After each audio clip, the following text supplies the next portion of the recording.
Item ಯಾವುದೇ ಇರಲಿ try ಮಾಡಿ ಆಚಿ ಚಿಕನ್ ಮಸಾಲಾ. ಡೊನಾಲ್ಡ್ ಟ್ರಂಪ್ ಹತ್ಯೆಗೆ ಪ್ರಯತ್ನ ನಡೆದಿದೆ. ಒಂಟಿ ತೋಳ ದಾಳಿಗೆ ಕಾರಣ ಏನು? ತಮ್ಮ ಮೇಲಿನ ದಾಳಿಗೆ ಕಾರಣ ವಿವರಿಸಿದ್ದಾರೆ ಅಮೆರಿಕ ಅಧ್ಯಕ್ಷ ಡೊನಾಲ್ಡ್ ಟ್ರಂಪ್. ನೋಡಿ, ಡೊನಾಲ್ಡ್ ಟ್ರಂಪ್ ಅಮೆರಿಕದ ಅಧ್ಯಕ್ಷ, ಅವರ ಮೇಲೆ ಅವರನ್ನ ಹತ್ಯೆ ಮಾಡೋದಕ್ಕೆ ಪ್ರಯತ್ನ ನಡೆದಿದೆ. ಅತಿ ಹೆಚ್ಚು ಪರಿಣಾಮಕಾರಿ ನಾಯಕರೇ ಹಂತಕರಿಗೆ ಗುರಿಯಾಗುತ್ತಾರೆ. ಅಬ್ರಹಾಂ ಲಿಂಕನ್ ಅವರನ್ನ ಹೆಸರಿಸಿದ್ದಾರೆ ಡೊನಾಲ್ಡ್ ಟ್ರಂಪ್. ಅಧ್ಯಕ್ಷರಾಗಿದ್ದಾಗಲೇ ಹತ್ಯೆಗೀಡಾಗಿದ್ರು ಅಬ್ರಹಾಂ ಲಿಂಕನ್ ರೀತಿ ತಾವು ಪರಿಣಾಮಕಾರಿ ಅಂತ ಹೇಳ್ಕೊಂಡಿದ್ದಾರೆ. ನಾನು ಸಾಕಷ್ಟು ಶ್ರಮಿಸಿದ್ದೇನೆ, ಹೀಗಾಗಿ ನಾನು ಗುರಿ ಆಗ್ತಾ ಇದ್ದೇನೆ. ನಾನು ಈ ದೇಶವನ್ನ ಬದಲಿಸಿದ್ದೇನೆ, ಹೀಗಾಗಿ ಸಾಕಷ್ಟು ಮಂದಿಗೆ ನಾನು ಇಷ್ಟ ಇಲ್ಲ. ನನ್ನ ಮೇಲೆ ಸಿಟ್ಟು ಇರೋ ಜನರಿಂದಲೇ ನನ್ನ ಹತ್ಯೆಗೆ ಸಂಚು ಅಂತ ಟ್ರಂಪ್ ಹೇಳಿದ್ದಾರೆ. ಟ್ರಂಪ್ ಹತ್ಯೆಗೆನೆ ಇಲ್ಲಿ ಪ್ರಯತ್ನ ನಡೆದಿರೋದು. ಒಂದು ಬಲಾಢ್ಯ ರಾಷ್ಟ್ರದ ಅಧ್ಯಕ್ಷ ಡೊನಾಲ್ಡ್ ಟ್ರಂಪ್ ಅವರ ಹತ್ಯೆಗೆ ಪ್ರಯತ್ನ ನಡೆಯುತ್ತೆ ಅಂತ ಅಂದ್ರೆ ಏನರ್ಥ? ಅದು ಒಂದು ಕಾರ್ಯಕ್ರಮದಲ್ಲಿ ದಾಳಿಕೋರ. There's a report in the New York Post that this assailant assembled his weapon somewhere on site at the hotel. What do you think about that? And I ask respectfully, why do you think this keeps happening to you? Well, I've studied assassinations, and I must tell you, the most impactful people, the people that do the most, you take a look at the people, Abraham Lincoln, I mean, you go through the people that have gone through this, where they got them. But the people that do the most, the people that make the biggest impact, they're the ones that they go after. They don't go after the ones that don't do much because they like it that way. And when you look at the people that have either, whether it was an attempt or a successful attempt, they're very impactful people. Just take a look at the names there, the big names. And I hate to say I'm honored by that, but I've done a lot. We've done a lot. We've taken this country, and we were a laughing stock for years, and now we're the hottest country anywhere in the world. We've changed this country, and there are a lot of people that are not happy about that.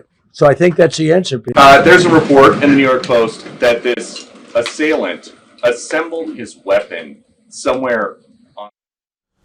Details ಕೊಡ್ತಾರೆ ನಮ್ಮ digital editor Dilip. News desk ಇಂದ ನೇರ ಸಂಪರ್ಕದಲ್ಲಿ join ಆಗಿದ್ದಾರೆ. ದಿಲೀಪ್, ಇದನ್ನೆಲ್ಲ ಗಮನಿಸ್ತಾ ಇದ್ರೆ ವಿಶ್ವದ ಬಲಾಢ್ಯ ರಾಷ್ಟ್ರದ ಅಧ್ಯಕ್ಷರ ಜೀವಕ್ಕೆ ಸೇಫ್ಟಿನೇ ಇಲ್ವಾ ಅನ್ನೋ ಒಂದು ಪ್ರಶ್ನೆ ಮೂಡುತ್ತೆ. ಯಾವಾಗ ಆಗಿರುವಂಥ ದಾಳಿ ಇದು, ಹೇಗೆ ತಪ್ಪಿಸ್ಕೊಂಡ್ರು? ಡೀಟೇಲ್ಸ್ ಕೊಡ್ತಾ ಹೋಗೋದಾದ್ರೆ. ರಾಮ್, ಅಲ್ಲಿನ ಅಮೆರಿಕದ ಸ್ಥಳೀಯ ಕಾಲಮಾನ ಶನಿವಾರ ರಾತ್ರಿ ನಡೆದಿರುವಂಥ ಘಟನೆ ಇದು.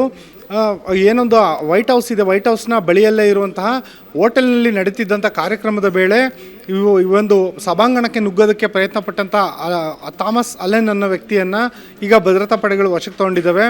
ಆತ ಭದ್ರತಾ ಪಡೆಗಳು ವಶಕ್ಕೆ ತಗೊಳಕ್ಕೂ ಮುಂಚೆ 6ರಿಂದ 8 ಬಾರಿ ಗುಂಡು ಹಾರಿಸಿದ ಅನ್ನೋ ಮಾಹಿತಿ ಕೂಡ ಇದೆ. ಈ ವೇಳೆ ಅಮೆರಿಕ ಅಧ್ಯಕ್ಷರನ್ನು ರಕ್ಷಣೆ ಮಾಡುವಲ್ಲಿ ಸೀಕ್ರೆಟ್ ಸರ್ವಿಸಸ್ ಸಿಬ್ಬಂದಿ ಅತ್ಯಂತ ಯಶಸ್ವಿಯಾಗಿದ್ದಾರೆ. ಈ ಒಂದು ಹತ್ಯೆ ಯತ್ನದ ಬಳಿಕ ಈ ಒಂದು ಸಾಮಾಜಿಕ ಜಾಲತಾಣಗಳಲ್ಲಿ ಒಂದು ಪೋಸ್ಟ್ ಮಾಡಿರುವಂಥ ಡೊನಾಲ್ಡ್ ಟ್ರಂಪ್ ತಮ್ಮದೇ ಆದ ಶೈಲಿಯಲ್ಲಿ ಈ ಘಟನೆಯನ್ನು ವಿವರಿಸಿದ್ದಾರೆ. ಯಾರು ಅಮೆರಿಕ ಅಧ್ಯಕ್ಷರಾಗಿ ಬರ್ತಾರೆ, ಯಾರು ಅತ್ಯಂತ ಪರಿಣಾಮಕಾರಿಯಾಗಿ ಕೆಲಸ ಮಾಡ್ತಾರೆ, ಇಂಪ್ಯಾಕ್ಟ್ಫುಲ್ ವರ್ಕ್ ಮಾಡ್ತಾರೆ, ಅಂಥವ್ರನ್ನ ಗುರಿಯಾಗಿಸುವಂಥದ್ದು, ಅಂಥವ್ರನ್ನ ಹತ್ಯೆ ಮಾಡೋಕ್ಕೆ ಪ್ರಯತ್ನ ಪಡುವಂಥದ್ದು ಅಮೆರಿಕಾದಲ್ಲಿ ಸಾಮಾನ್ಯ. ಈ ಹಿಂದೆ ಅಬ್ರಹಾಂ ಲಿಂಕನ್ ಅವ್ರನ್ನೂ ಕೂಡ ಇದೇ ರೀತಿ ಗುರಿಯಾಗಿಸಿದ್ರು. ನಾನು ಕೂಡ ಈ ದೇಶವನ್ನು ಬದಲಿಸೋದಕ್ಕೆ ಸಾಕಷ್ಟು ಪ್ರಯತ್ನ ಪಟ್ಟಿದ್ದೇನೆ. ಈ ದೇಶವನ್ನು ಬದಲಿಸೋ ಹಂತದಲ್ಲಿ ತುಂಬ ಜನರ ಸಿಟ್ಟಿಗೆ ಕಾರಣ ಆಗಿದ್ದೇನೆ. ಆ ರೀತಿ ಸಿಟ್ಟಿಗೆ ಕಾರಣ ಆದಂಥ ಸಂದರ್ಭದಲ್ಲಿ ನನ್ನ ಮೇಲೆ ಪ್ರತೀಕಾರ ತೀರಿಸ್ಕೊಳ್ಳೋಕ್ಕೆ ಈ ರೀತಿ ದಾಳಿ ನಡೆದಿದೆ ಅಂತ ಹೇಳ್ಬಿಟ್ಟು ಡೊನಾಲ್ಡ್ ಟ್ರಂಪ್ ಅವರು ಹೇಳಿದ್ದಾರೆ. ಇದಕ್ಕೆ ಪೂರಕ ಅನ್ನೋ ರೀತಿಯಾಗಿ ಏನೊಂದು ಬಂಧನ ಆಗಿದ್ದಾನೆ ಆರೋಪಿ, ಆತನ ಒಂದು ಮಾಹಿತಿಯನ್ನು ಕಲೆ ಹಾಕಿದಂಥ ಸಂದರ್ಭದಲ್ಲಿ ಆತ ರಿಪಬ್ಲಿಕನ್ ಪಕ್ಷದ ವಿರೋಧ ಪಕ್ಷ ಆಗಿರುವಂಥ ಡೆಮಾಕ್ರೆಟಿಕ್ ಪಕ್ಷದ ಸದಸ್ಯ ಅನ್ನೋ ಮಾಹಿತಿಯನ್ನು ತಿಳಿದು ಬಂದಿದೆ. ಜೊತೆಗೆ ಆತ 2024ರಲ್ಲಿ ನಡೆದ ಅಮೆರಿಕ ಅಧ್ಯಕ್ಷೀಯ ಚುನಾವಣೆಯಲ್ಲಿ ಕಮಲಾ ಹ್ಯಾರಿಸ್ ಅವರ ಪರ ದೇಣಿಗೆಯನ್ನು ಕೊಟ್ಟಿದ್ದ ಅನ್ನೋ ಮಾಹಿತಿ ಕೂಡ ಗೊತ್ತಾಗ್ತಾ ಇದೆ. ಆತ ನಾಸಾದಲ್ಲಿ ರಿಸರ್ಚ್ ಫೆಲೋಶಿಪ್ ಕೂಡ ಮಾಡಿಕೊಂಡಿದ್ದ, ಅತ್ಯಂತ ಉತ್ತಮ ಶಿಕ್ಷಕ ಅನ್ನೋ ಒಂದು ಪ್ರಶಸ್ತಿಯನ್ನು ಪಡ್ಕೊಂಡಿದ್ದ. ಇಂಥ ಒಬ್ಬ ವ್ಯಕ್ತಿ ಈ ಒಂದು ಏನು ಕಾರ್ಯಕ್ರಮ ನಡೀತಿತ್ತು ಹೋಟೆಲ್ನಲ್ಲಿ, ಅಮೆರಿಕ ಅಧ್ಯಕ್ಷ ಡೊನಾಲ್ಡ್ ಟ್ರಂಪ್ ಅವರು ಆಗಮಿಸೋದಕ್ಕೆ ಕೆಲವೇ ಗಂಟೆಗಳ ಮುನ್ನ ಆ ಹೋಟ್ಲಿಗೆ ಚೆಕ್ ಇನ್ ಆಗಿದ್ದ. ಆದರೆ ಆ ಹೋಟ್ಲಿಗೆ ಬರೋವಾಗ ಆತ ತನ್ನ ಜೊತೆಗೆ ಬಂದೂಕನ್ನು ಹೆಂಗೆ ತೊಗೊಂಬಂದ ಅನ್ನೋದು ಈಗ ತನಿಖೆ ನಡೀತಾ ಇದೆ. ಒಟ್ಟಿನಲ್ಲಿ ಅಮೆರಿಕ ಅಧ್ಯಕ್ಷರ ಹತ್ಯೆ ಯತ್ನ ಏನು ನಡೀತಾ ಇದೆ, ಇದನ್ನು ರಾಜಕೀಯವಾಗಿ ಒಂದು ತಿರುವು ನೀಡುವಂಥ ಒಂದು ಕೆಲಸವನ್ನು ಅಮೆರಿಕ ಅಧ್ಯಕ್ಷ ಡೊನಾಲ್ಡ್ ಟ್ರಂಪ್ ಅವರೇ ಮಾಡಿದ್ದಾರೆ. ನಾನು ಅತ್ಯಂತ ಪರಿಣಾಮಕಾರಿ ಅಧ್ಯಕ್ಷ ಅಂತ ಹೇಳ್ಬಿಟ್ಟು ತಮ್ಮಂತ ಹೊಗಳ್ಕೊಂಡಿದ್ದಾರೆ.